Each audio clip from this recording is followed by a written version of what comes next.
Well, welcome to Mirror Domain's Movie News, your place for entertainment headlines. It's November 4th, 2020, and it's somewhat of a slow news day.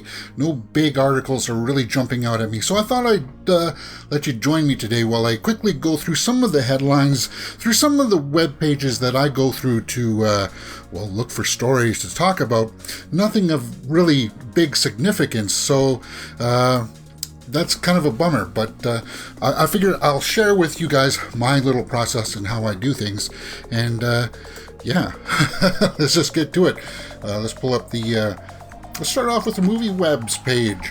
And what I do is just basically go through the headlines here, and I'll just give you my thoughts. Poland will reclose movie theaters in another blow to the industry. Well, that's a bummer.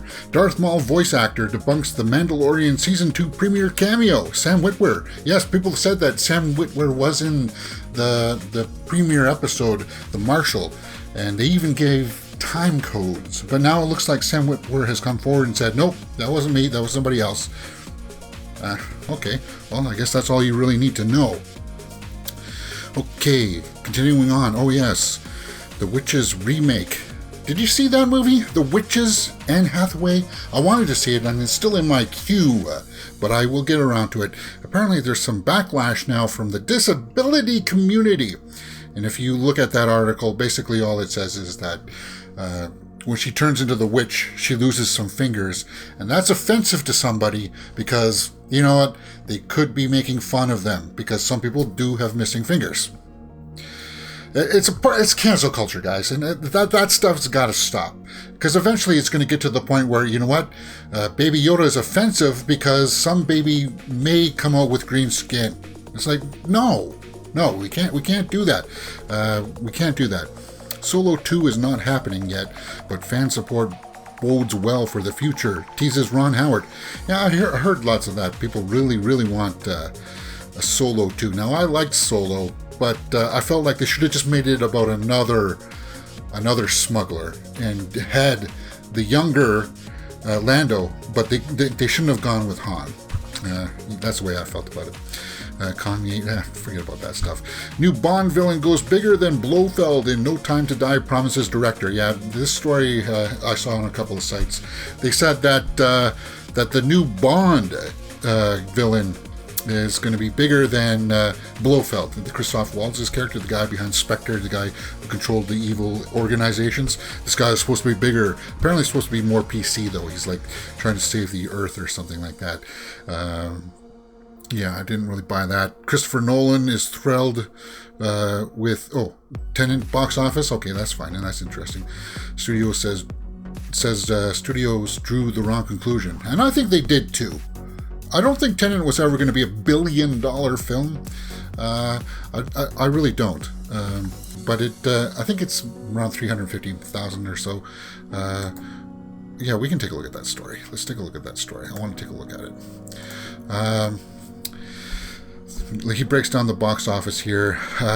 Let's just take a look at some of the things. So yeah, 350 million. And I'm thrilled that it made almost 350 million, which is, it was rumored around 200 million budget, and then with marketing it's probably another 100 million with the delays. It's reaching around that $350 million mark, and it's plus what the studios take. It's still probably just below even, but let's just finish this quote.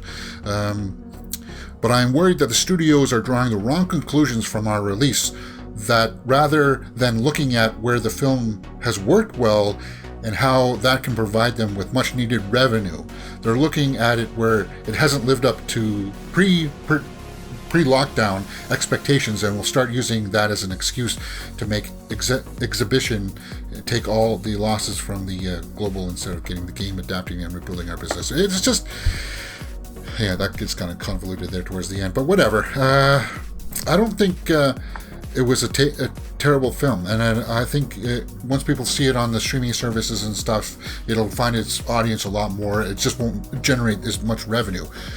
Elizabeth Debicki, I love her in that movie, guys. You got to check out Nolan's Tenet. Going back to the main page here again. Resident Evil reboot coming down the pipes. Yeah, we knew about that. Donald Logue from Gotham is joining. Okay, he was good in Gotham. I like that. And Stranger Things 4 scripts are exceptional thanks to the delays. Oh, okay. So they had more time to refine the scripts, and I like that. Okay.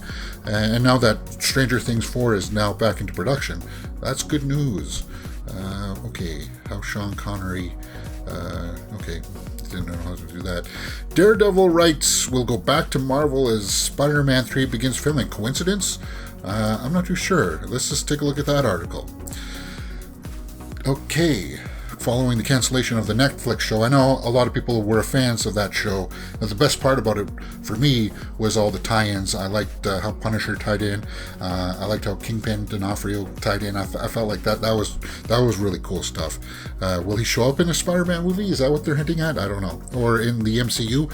Daredevil will eventually show up in the MCU. I'm pretty confident about that.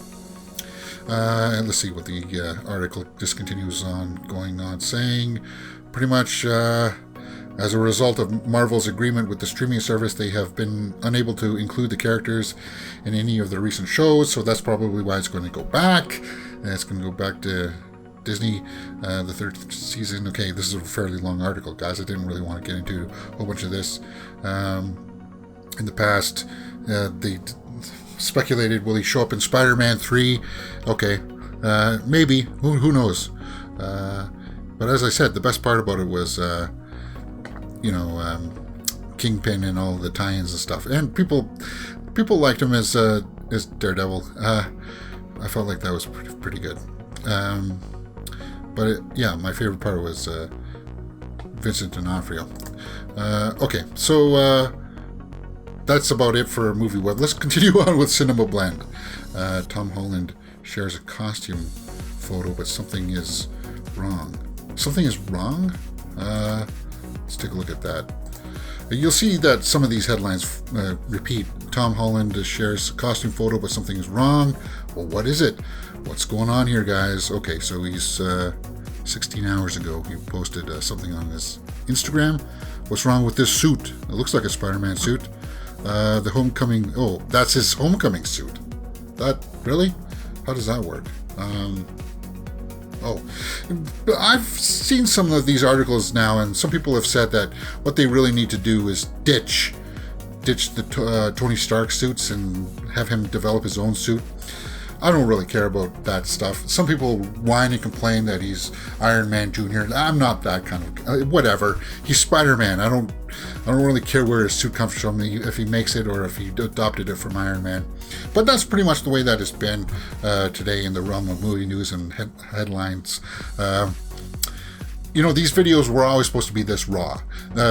I've been chopping them up into little bits, and because that's the YouTube game. YouTube prefers it when it's chopped up into little bits, but I've always wanted to have it one big show for you guys. Just daily, you'll get the highlights of movie news, headlines, and such in one video, so that your feed isn't jammed up with like 5 or 6 videos. I hate that when that happens. That's one of the big reasons why I don't subscribe to some channels, because I don't want to get my feed flooded with a whole bunch of stuff.